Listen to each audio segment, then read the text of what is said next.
देखते हैं। Next topic है हमारा रसधानी। रसधानी जिसको हम कहते हैं विकोल्स, ठीक है, विक्यूल्स, ठीक है। विक्यूल्स में विक्यूल्स क्या है, ये ऐसे थोड़ा सेल में सबसे बड़ी, अगर संरचना की बात करता है कि सेल में सबसे बड़ी संरचना किसकी होती है, तो से राजधानी विक्यूल्स की होती है, ठीक है। विक्यूल्स में क्या होता है, विक्यूल्स में एक तरल भरा होता है, मतलब ये जल को अवशोषण करने का काम करता है। जल को क्या करता है, जल को अवशोषण करने का, चूसने का काम करता है। जो हम पानी वगैरह पीते हैं उसको एब्जॉर्ब करने का काम करता है ये, ठीक है। तो अब यहीं से अगर आप लगाइए कि अब अगर जल अवशोषण का काम ये करता है तो पानी सबसे ज्यादा कौन पीता है, हम लोग पानी पीते हैं या फिर पेड़ पौधे ज्यादा पानी पीते हैं। तो अगर जल अवशोषण जितनी ज्यादा रखेगा, ये जितना ज्यादा एब्जॉर्ब करके अपने बॉडी में रखेगा, तो उतने ही दिन तक हमारी बॉडी डिहाइड्रेट नहीं होगी, ठीक है। तो यहां से अगर हम देखें तो जो जल अवशोषण है, जल अवशोषण सबसे ज्यादा पौधे करते हैं। कौन करते हैं, पौधे करते हैं। तो जब अगर पौधे ज्यादा जल अवशोषण करते हैं तो पौधों का क्या होगा, राजधानी बड़ी होगी। क्या होगी, बड़ी होगी। और जंतु मतलब हम लोग क्या है, जंतु में आते हैं तो हम लोग क्या है, हम लोग की छोटी होगी। इसकी वजह से क्या है, हम लोग का जल अवशोषण कम होती है हमारे बॉडी में, जिसकी वजह से हमें हर घंटे 2 घंटे 4 घंटे पे पानी पीने का प्यास लगती रहती है। और पौधों में क्या है कि पौधों में ये सबसे ज्यादा, जैसे कि बारिश हुआ या पानी आप डालते हो तो वो एब्जॉर्ब करके रख लेता है, और इसकी वजह से ये मतलब कि ये पानी की डिमांड कम होती है पेड़ पौधों में, ठीक है। यहाँ से 2 क्वेश्चन बन गया ये, ठीक है। बड़ा 3 क्वेश्चन बन गया कि एक तो छोटा बड़ा किसमें पाया जाता है, तो पौधों में बड़ा पाया जाता है, जंतुओं में छोटे पाए जाते हैं, और इसका काम क्या होता है, जल अवशोषण का काम होता है, ठीक है। उसके बाद हम देखते हैं अब, हाँ ये मतलब कि पादप और जंतुओं में दोनों में पाए जाते हैं, ठीक है। पादप और जंतु दोनों में पाए जाते हैं। बात करेंगे लाइसोसोम। लाइसोसोम सबसे पहला यहाँ पर आता है कि लाइसोसोम जो होता है हमारे बॉडी का, ये हमारे बॉडी में ये सबसे ज्यादा इसका काम क्या है, हमारे बॉडी में इसका काम क्या होता है। तो हमारे बॉडी में इसका सबसे बड़ा काम क्या है कि जब अगर सेल, जो हमारे सेल हैं, अगर ये ठीक तरीके से ये जैसे सेल हैं, इसमें जो भी अंग है, माइक्रोकांडिया हो गए वगैरह जो भी है, इनके अंदर जो भी कोशिकांग है इनके, अगर ये ठीक तरीके से काम नहीं कर रहे होते हैं तो उनको क्या करता है, ये उनके ऊपर जाके ये फट जाता है, ठीक है। उनके ऊपर जाके ये क्या होता है, फट जाता है, जिसकी वजह से इसके अंदर क्या होता है, जल अपघटक होता है, एंजाइम होती है, जिसकी वजह से वो विषैले होते हैं, एक हिसाब से एसिड मान के चलो, एसिड की बेस पे होते हैं। तो वो क्या होती है, वो सेल क्या होती है, डिस्ट्रॉय हो जाती है, नष्ट हो जाती है। इसीलिए इसका नाम क्या होता है, इसीलिए भैया डेरिंगबाज है तो इसके लिए इसका नाम दे दिया इन्होंने आत्महत्या की थैली। आत्महत्या की थैली, यहां से सबसे ऐसे डायरेक्टली क्वेश्चन पूछ लेगा कि आत्महत्या की थैली किसे कहते हैं, ठीक है। तो लाइसोसोम को कहते हैं, या फिर एटम बम। एटम बम से 2 आपसे क्वेश्चन करेगा कि इसके एटम बम किसे कहते हैं, ठीक है। मानव शरीर में एटम बम किसे कहा जाता है, ये 2 आपसे यहाँ से ऐसे डायरेक्टली या तो ये क्वेश्चन कर देगा या तो ये क्वेश्चन करके दे देगा। उसके बाद आती है कि खोज। तो गाल्जी बॉडी तो कैमिलो गाल्जी हो गया, आपका विक्यूल्स वगैरह की ज्यादा खोज वहां पर नहीं पूछता है, जिसकी वजह से हमने कभी क्वेश्चन ज्यादा उठाया नहीं, जिसकी वजह से हमने मेंशन नहीं किया है। तो अब आती है इसकी खोज डी डुबे नाम के एक वैज्ञानिक थे जिन्होंने इसकी खोज की थी, ठीक है।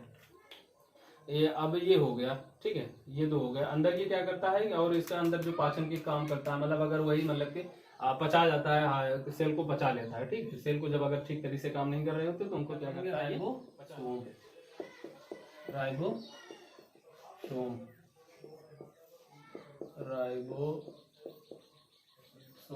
ठीक है, राइबोसोम पढ़ेंगे हम। ये क्या है, ये सबसे पहले इसे हम प्रोटीन की फैक्ट्री कहते हैं। सबसे पहले क्वेश्चन क्या आता है, जैसे कि आत्महत्या की थैली गाल्जी का लाइसोसोम हो गया, ठीक है, और पावर हाउस माइटोकॉन्ड्रिया हो गया। तो ऐसे इसमें भी आता है कि प्रोटीन की फैक्ट्री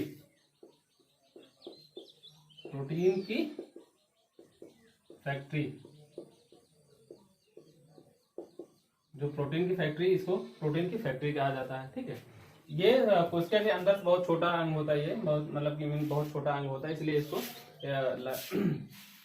देखने को ऐसे तो हम देख नहीं सकते इसको। ठीक है, तो ये दो प्रकार के होते हैं, ये दो प्रकार के होते हैं टाइप्स में अगर हम देखेंगे तो ये दो प्रकार के होते हैं, एक 70s होता है और एक 80s होता है। ठीक है, एक 70s होता है और एक 80s होता है। जो 70s होता है ये हल्का होता है, क्या होता है ये हल्का, मतलब कि अनडेवलपमेंट, ज्यादा विकसित नहीं होता है, ये विकसित कम होता है। तो ये क्या होगा, ये हल्का नहीं होता है, थोड़ा सा मोटा होता है या भारी, इसे हल्का मतलब इसको हम कह देंगे भारी होता है, और ये विकसित होता है। ठीक है, अब हमारी जो सेल होती है, अब हमारी जो सेल होती है विकसित है कि नहीं है? हमारी सेल जो होती है वेल डेवलप है, तो इसकी वजह से हमारे अंदर 80s राइबोसोम होते हैं, और जिनके अंदर अनडेवलप्ड सेल होते हैं उनके अंदर क्या होता है 70s राइबोसोम्स होते हैं। तो सेल हमारी दो प्रकार की होती है, एक प्रोकैरियोटिक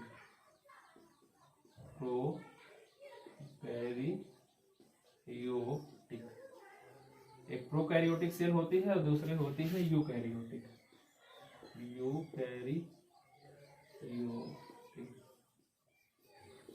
जो हमारी सेल होती है वो किस में आती है, यूकैरियोटिक में आती है।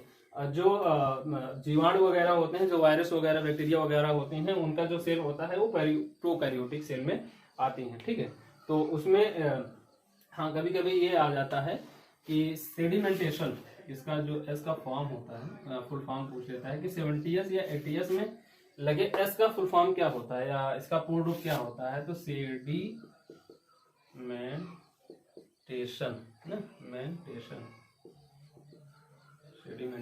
ठीक है, सेडिमेंटेशन। यहाँ से कितने क्वेश्चन बन गए हमारे राइबोसोम से कि तो इनको क्या कहा जाता है कि प्रोटीन की फैक्ट्री कहा जाता है। ठीक है, उसके बाद ये दो प्रकार के होते हैं, एक 70s होता है, एक 80s होता है। 70s मतलब कि छोटा है तो हल्का रहेगा, बड़ा है तो भारी रहेगा। ये अनडेवलपमेंट होते हैं, ये वेल डेवलपमेंट होते हैं। ठीक है, ये प्रोकैरियोटिक सेल में पाए जाते हैं और ये यूकैरियोटिक सेल में पाए जाते हैं। तो जो पेड़ पौधे हैं, जीव जंतु हैं, उनमें ये सारे जो सेल होते हैं यूकैरियोटिक सेल होते हैं, जो जीवाणु बैक्टीरिया वगैरह, जो जैसे हमारा कोरोना वायरस वगैरह है ना, जो कोरोना वायरस था उसमें जो राइबोसोम थे वो 70s थे, और जो हमारे अंदर जो सेल हमारे अंदर राइबोसोम है वो 80s राइबोसोम है। ठीक है, यहाँ पर ये हो गया राइबोसोम हमारा लगा एंडोप्लाज्मिक रेटिकुलम।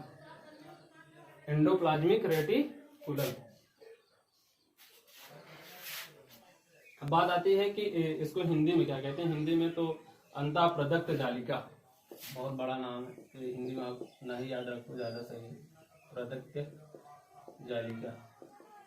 सिर्फ आपको ER याद रखना है, मतलब शॉर्ट फॉर्म में एंडोप्लाज्मिक रेटिकुलम याद रखना है। ठीक है, अब इसका बात आता है कि इसका काम क्या करता है, ये कोशिका को अंदर से क्या आंतरिक सहायता प्रदान करता है, क्या करता है, आंतरिक सहायता प्रदान करता है, आंतरिक सहायता प्रदान करता है। ठीक है, ये एक बेस पे कहें हम कि मतलब कि ये जो सेल होती है हमारी, उसका ये कंकाल है। क्या है ये, सेल कंकाल है। ये क्या है, ये सेल का कंकाल है। तो यहाँ से क्वेश्चन ये पूछ देगा सेल का कंकाल किसे कहा जाता है, तो ये इसको कहा जाता है एंडोप्लाज्मिक रेटिकुलम को कहा जाता है। ये भी दो प्रकार के होते हैं। ठीक है, ये भी क्या होते हैं, दो प्रकार के होते हैं। यहाँ से इसको हम डिवाइड कर देते हैं, दो प्रकार के। एक होता है स्मूथ, ठीक है, एक होता है क्या स्मूथ, और एक होता है रफ ईयर। स्मूथ ईयर और रफ ईयर, यह क्या करता है, यह कार्बोहाइड्रेट तथा वसा, जो फैट होता है हमारे बॉडी में, उसके दोनों का निर्माण करता है, ईआर करता है। ठीक है, और जो रफ ईआर होता है वो क्या राइबोसोम पर होता है, राइबोसोम के ऊपर होता है। कहाँ पर होता है, राइबोसोम के ऊपर। ठीक है, राइबोसोम के ऊपर होता है, और ये क्या राइबोसोम के ऊपर है, तो राइबोसोम का काम क्या होता है, राइबोसोम का काम होता है प्रोटीन बनाना। ये भी क्या करेगा, प्रोटीन बनाएगा। तो ये प्रोटीन बनाने में क्या करता है, अपना सहायता करता है या फिर प्रोटीन बनाता है। ठीक है, यहाँ से आपका ये ERB कंप्लीट हो करेंगे हम सेंट्रियोसोम की।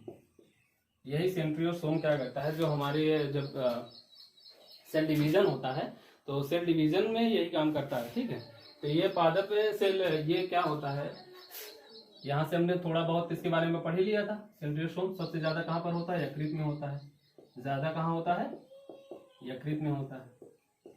कम कहाँ होता है, या फिर होता ही नहीं है, ना कि बराबर काम मान लो, या बहुत धीमा होता है, वो कहाँ होता है, मस्तिष्क के अंदर, कहाँ पर, न्यूरॉन में। ठीक है, तंत्रिका में। ठीक है, न्यूरॉन में होता है। ठीक, उसके बाद तंत्रिका में पाया जाता है, ये कम होता है। यहाँ पर एक क्वेश्चन और क्या इससे बन सकता है, इससे एक क्वेश्चन ये बन सकता है कि ये पादप में नहीं पाए जाते हैं। पादप में नहीं पाए जाते हैं, तो फिर पादप में क्या पाया जाता है, सेल डिवीजन वहां भी तो होना जरूरी है, क्योंकि हम भी पेड़ पौधे अगर काट देते हैं तो तने निकलते ही हैं, वहां पर पत्तियां बनती हैं। तो अगर वहां भी होता है तो वहां पर क्या होता, अगर सेल डिवीजन करने के लिए क्या होती है, तो वहां पर सेल प्लेट होती है। क्या होती है, यही सेंट्रोसोम का नाम वहां पर क्या हो जाता है, सेल प्लेट। किस नाम से जाना जाता है, ये सेल प्लेट के नाम से जाना जाता है। ठीक है, और इसकी खोज की बात आती है तो इसकी खोज बोबेरी नामक वैज्ञानिक ने किया था। कब किया था, 1888, मतलब कि 1888 में इसकी खोज इन्होंने किया था। इसकी जो संरचना होती है, इसकी संरचना जो होती है वो, इसको कभी कभी सेंट्रोसोम को हिंदी में नाम ही है इसका तारकाय। तो तारकाय मतलब कि तार के आकार का, इसका जो आकार होता है तार के आकार का होता है। ठीक है, तार के आकार का होता है। तो सेल के बीचों बीच केंद्रक होता है। सेल के बीचों बीच क्या होता है, केंद्रक होता है, मतलब कि कोशिका के अंदर क्या होता है, केंद्रक का होता है, केंद्रक। इसकी खोज की बात आती है, खोज आपने देखा होगा, जो भी केंद्रक मतलब कि बीज का, केंद्रक मतलब बीज का हिस्सा, जो भी आपके जो बीज वगैरह होंगे, जो भी बीज वगैरह होते हैं या बीज का हिस्सा होता है, जिनकी भी आप किसी भी आप ले लो, जैसे आम हो गया या फिर आपके छुहारा हो गया, कुछ भी, मतलब कि जो बीज का वो होता है वो ब्राउन कलर का होता है। ठीक है, ज्यादातर आपको क्या देखने को मिलेगा, ब्राउन कलर का देखने को मिलेगा। तो यहाँ पर आप यहाँ याद रख सकते हैं कि इसकी जो खोज की थी रॉबर्ट ब्राउन ने किया था, रॉबर्ट ब्राउन। ठीक है, रॉबर्ट ब्राउन ने किया था इसकी खोज। ठीक, यहाँ से आप इसको क्या सकते हैं, याद रख, मतलब एक ट्रिक के बेस पे आप इसको याद रख सकते हो। ये करता क्या है, इसका कार्य पूछ लेगा तो इसका कार्य क्या है, ये कोशिका को कंट्रोल करता है। क्या करता है, ये कोशिका का नियंत्रण। ये क्या करता है, कोशिका का नियंत्रण करता है, इसका केंद्रिका का नियंत्रण करता है। इसकी वजह से इसे कोशिका का दिमाग भी कहते हैं। ठीक है, सेल ब्रेन भी कहते हैं इसे। ठीक है, सेल ब्रेन किसे कहा जाता है, न्यूक्लियस को कहा जाता है। इसके अंदर, इसमें 85% 80% क्या होता है, प्रोटीन। 80% प्रोटीन पाया जाता है इसके अंदर। क्या पाया जाता है, 80% प्रोटीन पाया जाता है। ठीक है, ये हमारी केंद्रक